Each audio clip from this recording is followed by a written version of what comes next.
Donald Trump saisit la Cour suprême pour éviter l'interdiction de TikTok. Alors que le réseau social TikTok fait face à une interdiction imminente aux États-Unis, l'ancien président et président élu, Donald Trump, a déposé une requête auprès de la Cour suprême pour suspendre temporairement cette mesure. La loi, adoptée en avril dernier, exige que la maison mère chinoise de TikTok, ByteDance, vende l'application avant le 19 janvier 2025, sous peine d'interdiction sur le territoire américain.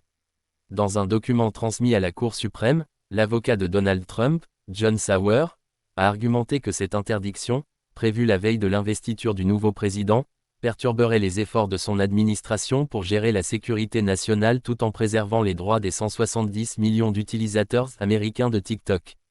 TikTok, de son côté, a contesté la loi, affirmant qu'elle enfreint les libertés garanties par le premier amendement, en particulier la liberté d'expression.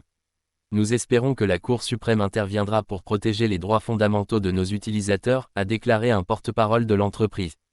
Ironiquement, Donald Trump avait tenté d'interdire TikTok dès 2020, invoquant des préoccupations de sécurité nationale.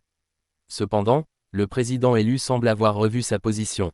Lors d'une récente interview, il a reconnu avoir un faible pour l'application et s'inquiéter de ce que son interdiction pourrait avantager ses concurrents, notamment Meta, la maison mère de Facebook et Instagram.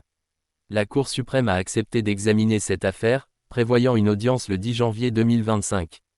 Cependant, elle n'a pas suspendu la date d'entrée en vigueur de la loi fixée au 19 janvier. Cette échéance place TikTok, ses utilisateurs et l'administration Trump dans une situation d'incertitude majeure. Le sort de l'application pourrait avoir des implications profondes, non seulement pour le secteur technologique, mais aussi pour les relations entre les États-Unis et la Chine. En attendant, les utilisateurs de TikTok espèrent que l'intervention de Donald Trump permettra de préserver leur accès à la plateforme.